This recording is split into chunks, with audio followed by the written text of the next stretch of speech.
Thrissur Puthukkad gas pipe ലൈനിൽ ചോർച്ചയുണ്ടായിരിക്കുന്നു. മണലി പാലത്തിന് സമീപത്ത് ദേശീയപാതയോരത്താണ് ചോർച്ചയുണ്ടായത്. Fire force സ്ഥലത്തെത്തിയിട്ടുണ്ട്.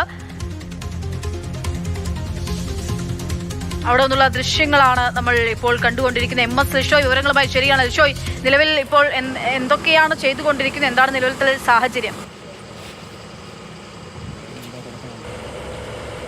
Kochi Salem LPG pipe ലൈനിലാണ് വലിയ ചോർച്ച ഉണ്ടായിരിക്കുന്നത്. ഇത് BPCLന്റെ പെട്രോളിയം പൈപ്പ് ലൈനും ഇതിനോട് ചേർന്ന് തന്നെ ഉണ്ടായിരുന്നു. ഈ പെട്രോളിയം പൈപ്പ് ലൈനിൽ തകരാർ സംഭവിച്ചിരുന്നു. അതിൻ്റെ അറ്റകുറ്റപ്പണി നടത്തുന്നതിന് വേണ്ടി തൊഴിലാളികൾ അവിടേക്ക് എത്തിയതായിരുന്നു. എന്നാൽ പൈപ്പ് മാറി അതിൽ ഡ്രില്ല് ചെയ്യുകയാണ് ചെയ്തത്. അതായത് ഏകദേശം 8 മീറ്റർ മാത്രം മാറിയുള്ള BPCLന്റെ പൈപ്പിൽ നിന്ന് മാറി 8 മീറ്റർ മാറിയുള്ള പൈപ്പ് ലൈനിലാണ് പിന്നീട് തകരാറുണ്ടെന്ന് കരുതി അവർ അത് ഡ്രില്ല് ചെയ്തത്. അങ്ങനെ ഡ്രില്ല് ചെയ്ത സമയത്താണ് ഇത് ഗ്യാസ് പൈപ്പ് ലൈൻ ആണെന്ന് മനസ്സിലാവുകയും അതിൽ ചോർച്ച ഉണ്ടാവുകയും ചെയ്തത്. എന്തായാലും ആ ചോർച്ച ഉണ്ടായ ഉടനെ തന്നെ ഫയർഫോഴ്സ് ഉൾപ്പെടെയുള്ളവർ അവിടേക്ക് സ്ഥലത്ത് എത്തുകയും ഈ അവിടേക്ക് വെള്ളം പൂർണ്ണമായും മുഴുവൻ സമയവും വെള്ളം പമ്പ് ചെയ്തുകൊണ്ടിരിക്കുകയാണ്. ഈ ചോർച്ച കണ്ടെത്തിയ ഉടനെ തന്നെ ഈ ഭാഗത്തുള്ള 2 ഭാഗത്തുമുള്ള വാൽവുകൾ അടച്ചിട്ടുണ്ട്. ഇപ്പോൾ നിലവിൽ ഈ പൈപ്പിനകത്തുള്ള ഗ്യാസാണ് ഇപ്പോൾ പുറത്തേക്ക് പോയിക്കൊണ്ടിരിക്കുന്നത്. സമീപത്ത് അധികം വീടുകളൊന്നുമില്ല, എന്നാൽ കുറച്ച് വീടുകളും വ്യാപാര സ്ഥാപനങ്ങളുമുണ്ട്. അവയ്ക്ക് മുൻകരുതൽ എന്നോണം തന്നെ ഒരു ജാഗ്രതാ നിർദ്ദേശം നൽകിയിട്ടുണ്ട്. മറ്റ് പ്രശ്നങ്ങളൊന്നും തന്നെ ഇല്ല എന്നുള്ളതാണ് അധികൃതർ പറയുന്നത്.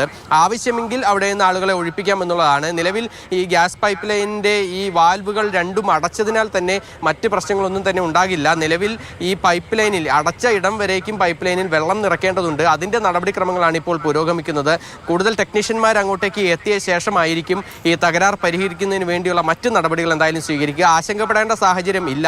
വൈദ്യുതോപകരണങ്ങളും അതുപോലെ തന്നെ മറ്റുമൊക്കെ തന്നെ ഉപയോഗിക്കുന്നതിന് ഈ മേഖലയിൽ ഇപ്പോൾ തൽക്കാലത്തേക്ക് ഒരു നിയന്ത്രണം ഏർപ്പെടുത്തിയിട്ടുണ്ട് എന്നുള്ളതല്ലാതെ മറ്റ് പ്രശ്നങ്ങളൊന്നും തന്നെ ഇല്ല. നിലവിൽ ഇപ്പോൾ ചോർന്ന ഗ്യാസ് പറ്റിപ്പിടിച്ചിരിക്കുന്ന ഉൾപ്പെടെയുള്ള പ്രശ്നങ്ങളാണുള്ളതെന്നാണ് മനസ്സിലാക്കുന്നത്. അപ്പോൾ ഇനി എത്ര സമയം വേണ്ടിയിരുന്നു, അതായത് ഈ നിയന്ത്രണങ്ങളൊക്കെ നീക്കാനും മറ്റു പ്രശ്നങ്ങളൊന്നും ഇല്ലാതിരിക്കാനും വേണ്ടി? ഏകദേശം 2 കിലോമീറ്റർ അകലെയാണ് ഈ വാൽവ് ഉള്ളത്. അപ്പോൾ അത്രത്തോളം ദൂരത്തുള്ള ഈ പൈപ്പ് ലൈനിലുള്ള ഗ്യാസാണ് ഇപ്പോൾ പുറത്തേക്ക് വന്നുകൊണ്ടിരിക്കുന്നത്. അല്പസമയത്തിനകം തന്നെ അത് നിയന്ത്രണ വിധേയമാകും എന്നുള്ളതാണ് ഈ അവിടെ എത്തിയ ടെക്നീഷ്യന്മാരും മറ്റ് ഈ കൊച്ചി സേലം പൈപ്പ് ലൈൻ അധികൃതരും ഒക്കെ തന്നെ എന്തായാലും പറയുന്നത്. നിലവിൽ മറ്റ് കൂടുതലായി ആശങ്കപ്പെടേണ്ട സാഹചര്യമൊന്നും തന്നെ ഇല്ല എന്നുള്ളത് ആശ്വാസകരമായ കാര്യമാണ്.